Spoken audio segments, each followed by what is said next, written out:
if you aren't concerned about the Yankees, well, you should be. The Yankees get swept by the Rays. Exactly what you didn't want them to do happened. Now they're 5-10. In terms of Tampa Bay, they continue to absolutely own this team. Own them. The Yankees against the Rays, there's just a feeling in both of those dugouts. You can feel it with the Rays. They know they're going to beat the Yankees. It's not even necessarily domination within games. We did see that in one of the games, but they're going to find a way to win. They are. And the funny thing is, the Rays actually are 3-7 in non-Yankee games this year, which probably is even more sad for the Yankees. So before I get into, the usual, game recaps, I'm sick and tired of this already. The Yankees, it's like they have this sort of feeling around, the team that, that they can kind of just cruise and everything will be fine. No. I mean, you guys haven't won shit. And it just, with Boone, and believe me, he's a puppet. I mean, don't get me wrong. Aaron Boone is a puppet to Brian Cashman. But there's this feeling that, he's very laid back and very casual. And, that's fine at sometimes, but they need a shakeup. They need someone to, get in their face because this is unacceptable baseball. I mean, it's disgusting. It's not even the 5-10 record. They honestly, in some ways, even though they've lost a lot of close games, I think they've actually been worse than that. They've been so much worse than that. I mean, the defense is abysmal. This team can't field. They can't. And this is, when we go through the recap, this comes up in numerous spots, but it's a joke already. And hitting, forget about it. They couldn't hit a lick. And their approach is terrible. I mean, they basically take pitches right down the middle. Fastballs right down the middle. And the game plan against them is just throw off speed. Throw off speed. I mean, it doesn't seem like they're getting that many walks. I haven't checked that, but I'm pretty sure they haven't. They're striking out a lot, which isn't really a surprise. But just, it's not even a matter of not even coming through with runners in scoring position. They just don't even get guys on. I mean, Tampa Bay has them down. And I don't think it would be fair to just say, oh, well, it's a Tampa issue. I mean, when we went 2-4 against Toronto, things will improve along the way here. It can't get any worse. But this team needs a shakeup. And the easy thing to do, I guess, at some point if it continues, would be to fire Marcus Timms. That would seem to be like an obvious thing to do. I don't think Boone is in jeopardy yet, but like Hal Steinbrenner cannot be thrilled with what he's seeing. I mean, again, like just lifeless baseball.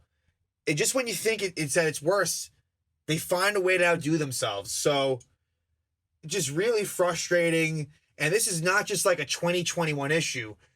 They were not that good. I mean, let's be real. They were not that good last year. They did what they had to do. And, so I think that, and they did win that best of three against Cleveland and took it to the last game against Tampa. So I think like you kind of lose sight of the fact that they really didn't have a great season. And so it's been a while now where they've been playing this really bad brand of baseball. And I just think like the book is out on the Yankees in terms of the way they play, and they're not doing enough. They have this, again, this attitude like they can just do whatever the fuck they want. And I understand it is extremely early. I cannot preface that enough.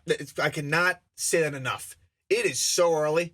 I mean, it's been a while since we've had an 162-game season. So I think, last year with the 60-game season, every game was really important. Now, not to say it isn't, but it's not even so much the record. It is just that these are boring baseball games. These are not fun to watch. Again, when you lose, it isn't, but like they're not even really hitting home runs that much. So let's dive into the games. Game 1, they end up opening with Nick Nelson, and Michael Wacha gets the straight start for Tampa. So from that angle, Michael Wacha starting, okay, great. This is awesome. Michael Wacha, who I think that they could have gotten to more last weekend, they, did all right against him. And the guy just, he hasn't been a really good pitcher in this league in quite some time. He was horrible at the Mets last year, and he really hadn't been good with Tampa until this game. Nick Nelson opens for the Yankees, and maybe this is a second guess, but I think that, like, even when it happened, it was a little bit odd. Like, Tampa knows what they're doing when it comes to openers and bulk guys. The Yankees just don't. Don't get cute. Just start Michael King. Like, Nick Nelson and Michael King are both righties. I just don't understand. Like, oh, we got to have Nick Nelson start the first inning, who got rocked in Tampa last weekend. So why exactly do you have to do that? I don't know. And then in terms of the lineup, I actually didn't mind the Friday night lineup. And the main reason is because Aaron Hicks batted 6th, which I was happy about. Like, against, like, a righty. It felt like at that time, okay, Aaron Hicks has been, like, actually moved down the lineup and potentially, like, for the foreseeable future. We would later find out that would not be the case, but at least on that night it seemed that way. And Gleyber Torres would bat 3rd, which, like, I don't love that only because he's been fucking awful, but at least it wasn't Hicks. And Urshela was batting 5th, which I like, so I actually didn't hate this Friday night lineup. So this was a ugly game. Really, really bad. So it's like, you know, Rays at the Yankee, like, first time Rays are back at Yankee Stadium. This was absolutely pathetic. And it started right away in the first. In the first inning, Nelson gets into trouble. He walks Meadows. Arozarena gets a double. And then Brandon Lau almost hits one out. Gets a 2-run double.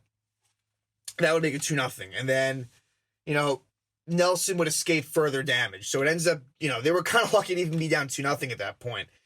And really, just in terms of the offense, they couldn't do. Michael Wacha shut them down. Michael Wacha ends up going 6 innings, giving up 1 hit, no runs, 2 walks, and 9 strikeouts. And he didn't even pitch that well.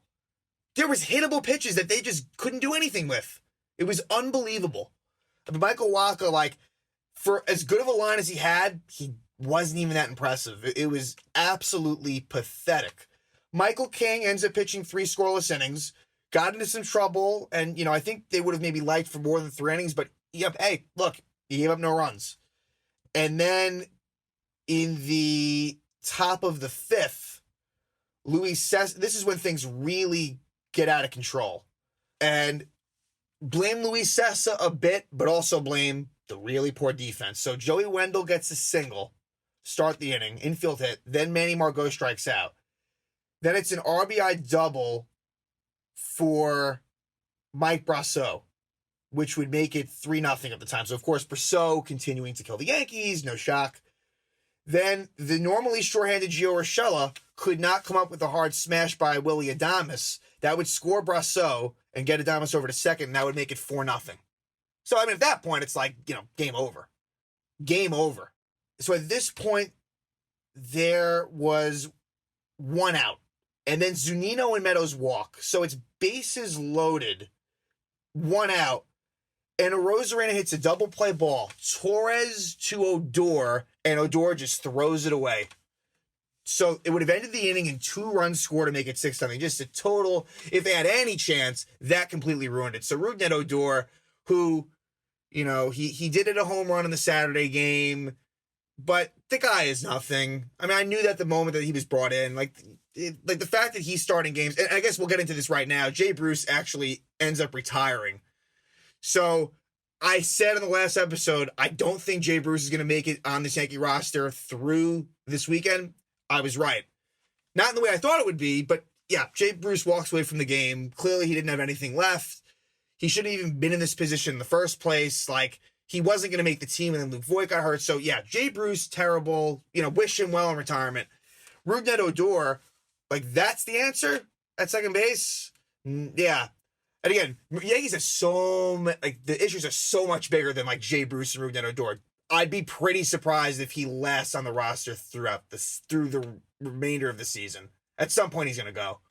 So, yeah, like, just continued, you know, offensive struggles. Lucas Licky would come in and would give up a 2-run double to Zunino. But Licky did a good job in terms of just getting 4 innings of work. He saved the pen for what it's worth. So he deserves credit for that. You know, threw a ton of pitches. He threw 52 pitches in 4 innings.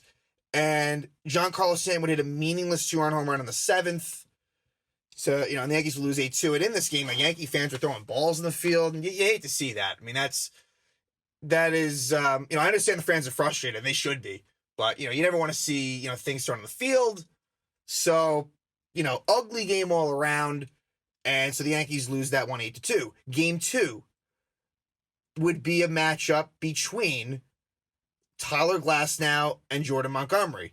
And so you knew going into this game, all right, that's going to be tough. This is going to be very challenging against Glasnow, who's one of the best pitchers in Major League Baseball. But early, the Yankees would work that pitch count. They would.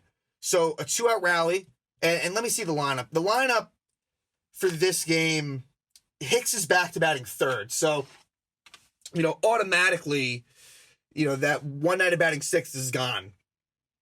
And so he's batting third. Frazier's out of the lineup, which I wasn't surprised about because he's just been looking totally out of sorts. I like him. He's been looking terrible.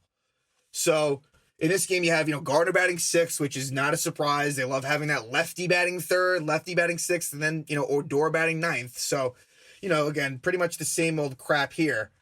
And so, yeah, in the first inning, 2-out rally started by Hicks with a single. Stanton reaches on a throwing error by Wendell. He actually made a nice play to stop it, and then he, errant throw.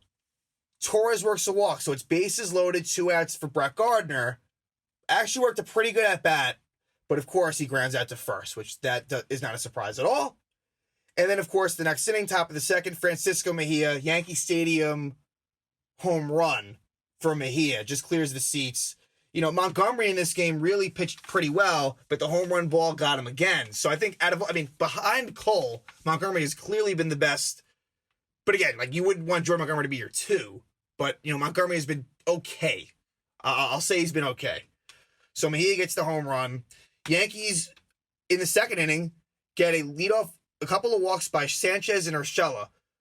And then Odor pops out, which is just terrible.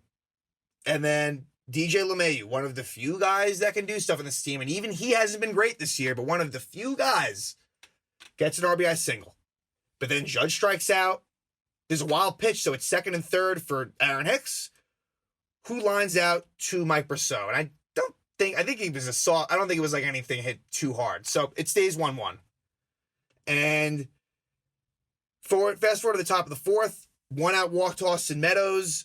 And then with 2 outs, Manny Margot hits a 2-run homer. So it's 3-1. And when the Yanks, in that situation against Tampa, down 3-1, it feels like the game's over. Feels like, all right, pack it up. Let's go home. 3-1 at this point. And Montgomery does a good job to kind of hold, keep it in check for as long as he could. And Glasnow would end up going 5 innings. He, 2 hits, an earned run, 4 walks, 7 strikeouts. He was a bit erratic, actually. But he did what he had to do. And he only gave up 2 hits. And that's just par for the course for the Yankees. They don't, in this Tampa series, what did they get? Maybe 10 hits all series? Maybe a little bit more than that? It's just totally sad. And Montgomery comes out to start the 7th. Keep in mind, Gary Sanchez would leave the game with an injured hand. Sounds like he's fine. He wasn't going to catch Cole anyway, so really not a huge deal in the grand scheme. But Montgomery would walk Brosseau, then Jonathan Loaisiga would come in. And where it gets interesting is the Yankees would get an out. So it's runner on first, 1 out. Manny Margot would be on first. It was a force out. So Brosseau was forced out at second. Margot's on at first. Higashioka makes a very fine throw to Torres on a steal, and he just doesn't come up with it. Just goes under his glove and into the outfield. And I'm sorry. Gleyber Torres, he's not hitting. We know, fielding, I guess, to be fair, he's been better the past week, but that's just not acceptable either. Gleyber Torres is not being talked about enough as someone who isn't doing fucking anything. He has 1 RBI, which is better than Clint Frazier, has none. So Joey Wendell, who looks like certainly against the Yankees, and I like this kid. Joey Wendell, it's funny, he's not even a kid. He's just another smart acquisition by Tampa. And Joey Wendell hits a 2-run homer to make it 5-1. And this was off Jonathan Loaisiga. Rougned Odor would homer in the bottom of the 7th to make it 5-2. Colin McHugh comes in, gives up a single to DJ LeMahieu, and Aaron Judge gets an RBI double. But, of course, tying run up, Aaron Hicks strikes out, and Giancarlo Stanton would then strike out against Ryan Thompson. So, they're down 5-3 at that point. And, eventually in the ninth, Justin Wilson replaces Loizaga, gives up a single to Brasso. Margot strikes out, and Francisco Mejia gets an RBI double. So a nice insurance run for Tampa. They would do it again on the Sunday game. So Tampa takes a 6-3 lead. Diego Castillo comes in the ninth. It makes easy work of the Yanks, and there's another loss. So a 6-3 win for Tampa. Then we have game 3. Garrett Cole's on the mound, right? So, Yankees have a shot to win, but Garrett Cole pretty much did everything he could. But when you got the offense and the defense the Yankees are rolling out there, it's going to be tough to win ball games. It's not going to be easy. So this would be Garrett Cole, and Tampa would have Andrew Kittredge as the opener and Ryan Yarbrough as the bulk guy. So the Yankees had more of a right-handed heavy lineup, which meant Clint Frazier was in, no Brett Gardner. And again, your standard lineup here where, you got Hicks batting third, pretty much exactly what you'd expect. And it's, I'm going to give the batting averages after I'm done with this recap of game 3. But so the Yankees would actually take the lead in this one. Bottom of the second, Giancarlo Stanton, Yankee Stadium home run. Line drive to right. And, so Stanton, it's his second home run of the series. And that makes it 1-0. And this was off of Kittredge, keep in mind. But then in the top of the third, here we go. Here we go on the top of the third. Zunino single. Okay, so Zunino single. Then Kevin Kiermaier comes up. Kevin Kiermaier hits a fly ball to center that, first off, Aaron Hicks is playing deep, but he misplays it. He misjudges it. And then he tries to deke Zunino by putting his glove up, even though he knew it was going to drop. In doing that, he bobbles the ball, and Zunino is safe at second. If he plays that the right way, Zunino would have been easily forced out at second. So Aaron Hicks, who isn't hitting at all, who was given a fucking 7-year contract. I mean, I bet you honestly, not diehard baseball fans, they might not even know who Aaron Hicks is. I mean, the only reason why you would, I guess, is because, he bats third and plays center field for the Yankees. The guy is...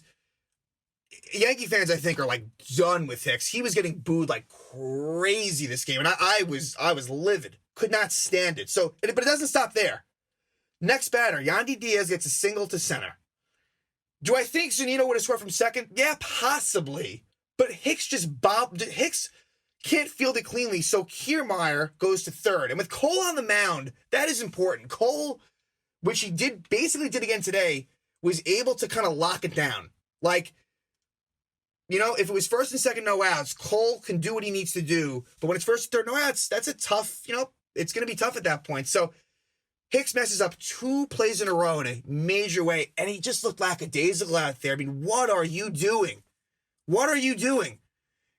I mean, I'm sick of this already. And look, Clint Frazier's been terrible. Don't get me wrong. But as soon as he messes up, Brett Gardner's in there. Aaron Hicks can mess up all he wants. And they're going to throw his ass back out there every fucking game. Come on already. Do something. Do something. I understand that it's tough. Maybe you don't want to bench Glaber. Maybe, I understand that there's certain fanfare with certain players. It's Aaron Hicks. Give it up already. So, Austin Meadows would be called out on strikes. So, maybe he gets out of this. First and third, 1 out. But no, Manny Margot gets a sac fly. And what's interesting about this sac fly is that Clint Frazier, Yandy Diaz tags up from first, and Frazier just throws it towards the pitcher's mound. I don't know what he was thinking. It's just a mess out there. This would not result in any further runs or anything like that, but what are you doing? Just throw it into second. It just doesn't make... Tampa wouldn't do that. Just doesn't make sense. So... Tampa's up 2-1 at this point. And then Cole would just, basically did what he did against Toronto. 1-2-3 after 1-3 inning. I mean, really, he did what he could, honestly. And, his teammates let him down. So, the Yankees in the 5th would get a leadoff double by Gio Urshela. And then, what do you know? Rougned Odor grounds out to the pitcher. Ryan Yarbrough does not get the runner over. Again, this is not someone that you want in your lineup. Clint Frazier grounds out. Kyle Higashioka walks. Kyle Higashioka, probably one of the better Yankees. Pathetic. And DJ LeMahieu gets an RBI single. The one guy that can really do something on this team. back-to-back days gets RBI hits with runners in scoring position. So ties it up at 2. And then Aaron Judge strikes out. So in the 7th, Cole's pitch count is high. And he strikes out Brasso. Then he gives up a single to Joey Wendell. At that point, his pitch count was at 104. Love Cole. I just think if there had been 2 outs, maybe I'd try to get him through the inning. I personally would have taken him out here, especially because Yoshi Tsutsugo had good at-bats against Cole this game. And Tsutsugo would get an RBI double. Gives the Rays a 3-2 lead. Fans may as well started leaving at that point. Chad Green would relieve Cole, and he would pitch the 7th and the 8th. And I think he actually started the 9th as well. So Chad Green, does a good job in relief. And the Yankees bats just go down quietly. Completely quiet. Darren O'Day, with 2 outs in the 9th, would give up a home run to Joey Wendell to make it 4-2. And then Jeffrey Springs relieves Diego Castillo. And Springs was like a nobody on Boston. But this is what Tampa does. They bring these guys in. They do a really good job. And Springs gets Torres to strike out. Urshela grounds out. Odor lines out. And that's your ball game. A sweep for the Tampa Bay Rays. Let's go through some batting average for the Yankees. LeMahieu, 286. Which, honestly, for him is, lower than it should be. But, that's one thing. Aaron Judge, 255. Struck out 3 times today. So, with Judge, whatever. Honestly, he definitely hasn't been the worst, but he should be better than he's been. Aaron Hicks, 160. Yeah, 160 and way, way worse as a lefty, which is what you're normally going to be since there's more right-handed pitchers. Giancarlo Stanton, 176. Gleyber Torres, 196. Awful.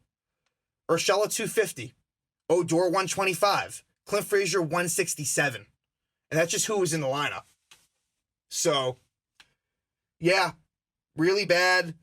Yankees have 2 with the Braves, Tuesday and Wednesday, and your matchups there is Charlie Morton, who's given the Yankees a lot of trouble. And he hasn't really been that good this year, but I'm sure it'll be a problem then. And that'll be Morton versus Tyone. And then it'll be Ian Anderson, who almost had a no-hitter against the Yankees last year against Corey Kluber. So, honestly, I don't know if it gets that much better in that 2-game set. And the Braves, I think, are a team that has, gotten off to a little bit of a rocky start, although they're coming off of a dominating win against the Cubs on Sunday Night Baseball. So I think the Braves, this is a team that is going to improve. And so, yeah, expectations are low for that one, for that 2-game set. And then they got 4 at Cleveland. So, yeah, for the Yankees, I'm expecting tomorrow, on the talk shows to be fans really, really freaking out. And I think deservedly so. This is not an overreact. And it's more of an issue in the sense that if they somehow got to the postseason, I still don't, how are they going to succeed when that comes? That's my question. But, yeah, the Yankees, I think, it's almost for the best if they do struggle in some ways. And I think it really could be eye-opening to the front office. Look, you've kind of been getting by, but, this plan isn't working. And, it's so analytically driven. And the players they're lifeless. And, I don't know, Aaron Boone, maybe you need a new, fresh voice. We'll see. It'll be very interesting the rest of this month to see how the Yankees can recover. And I think that the players, they got to lock it in because, what should happen is a major shakeup. So we'll see what happens.